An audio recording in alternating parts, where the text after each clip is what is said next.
Hello বন্ধুরা, আজকে চলে এসেছি মেঘার বিয়েতে আমরা সবাই মিলে একসাথে মজা করতে। মেঘাকে বললাম, মেঘা তোকে একটা 4 চাকার গাড়ি দেবো। ও তো শুনেই অবাক। পরে বললাম এটা প্রাঙ্ক ছিল। ও বললো পকড়ায় হাত দেবে না। তারপরে মেঘা তার বন্ধুদের সাথে ফটো তোলা শুরু করলো। এইসব সেই স্যাসরা বন্ধু যারা সারা বছর খোঁজ রাখে না, কিন্তু বিয়ের দিনে সে আমরা ভাব করে, সেই জন্য একমাত্র তার বাল্যকালের বন্ধু। আর এই সুযোগটাই আমি কাজে লাগিয়ে পকোড়ার স্টলটা খুঁজতে লাগলাম, কিন্তু দুঃখের বিষয় আমি পেলাম না। কিন্তু আমি খোঁজা বন্ধ করিনি।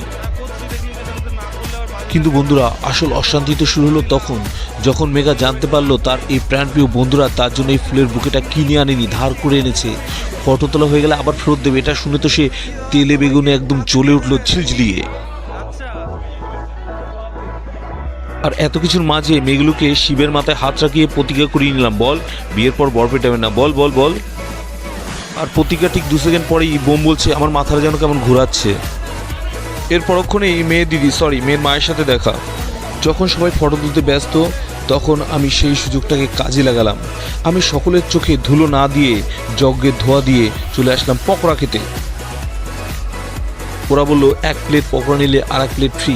তাই আমি আমাকে ফ্রি প্লেটটাই দাও, ওটা নিয়ে আমি চলে আসলাম। এদিকে যখন বাবা জীবন মন্ত্র মুখস্থ করায় ব্যস্ত, ওদিকে মেঘা ওদের কাছ থেকে ফুলগুলো কেড়ে নিয়ে বলছে এগুলোর পকোড়া করে এনে দাও, আমি পকোড়া খাবো। আর বললো যে যে আমার ফটো তুলে দিবি তাকে আমি পকোড়া দেবো। আর সেই লোভে ওর বন্ধুরা ওর ফটো তুলতে লাগলো।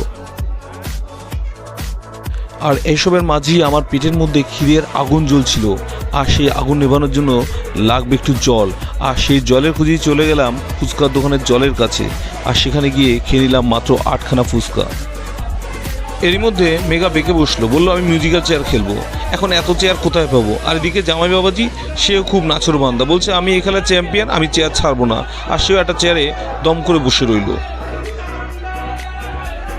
জামাই চেয়ার ছাড়লো না তো ছাড়লোই না, সে চেয়ারে বসে রইল। আর মেঘা ঘুরতে লাগলো। ও মা, এখানে একজন রেফারিও আছে দেখছি। রেফারি বারবার চেঁচিয়ে বলছে মেঘা তুমি অফসাইড অফসাইড, কিন্তু মেঘা কার কথায় কি কান দেয়, সে তো ঘুরতেই রয়েছে। আর এদিকে রেফারিও রেগে গেল তেলে বেগুনে।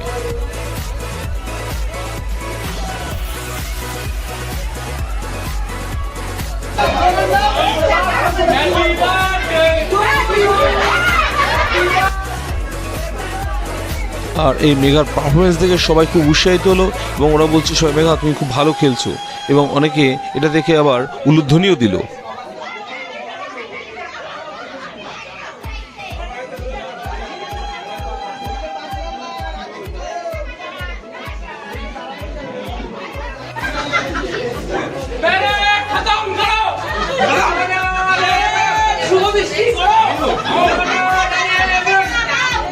হঠাৎ বৃষ্টি নামলো, ছাতা না থাকায় সবাই ওদের মাথায় একটা ধুতি দিয়ে দিল।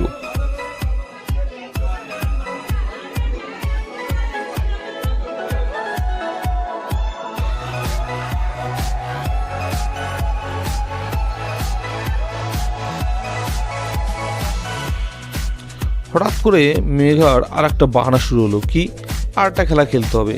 কি খেলা? বলে মাথা ছোঁয়াছুঁই। আবার কেমন খেলা? বলে হ্যাঁ খেলতে হবে, আমি উপরে থাকবো, আমার মাথা ছুঁতে হবে। কিন্তু কি করে, বন্ধু সেই বাহুবলী বন্ধু একাই তাকে তুলে দিল, এবং সাথে জিতেও গেল। আর মেঘা এবারও হেরে গেল।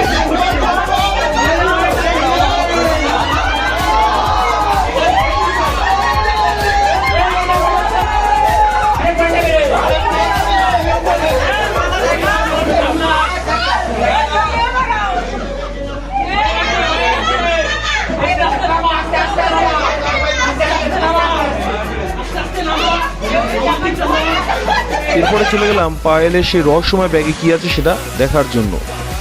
পায়েল, সত্যি কথা বল, তোর এই ব্যাগে কি আছে? চলুন আমরা দেখি ব্যাগের মধ্যে কি আছে। তুই দেখা, দেখি ব্যাগে কি আছে। এই সেই পায়েল।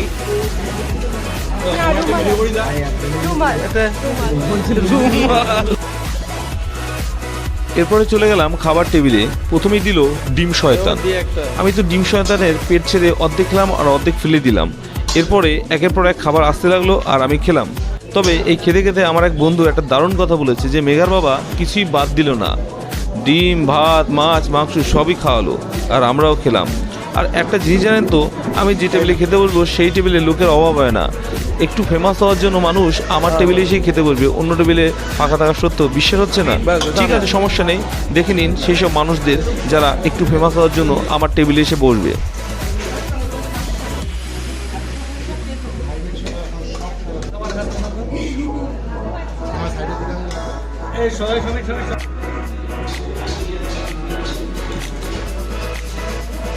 এই সেই ভাবনা,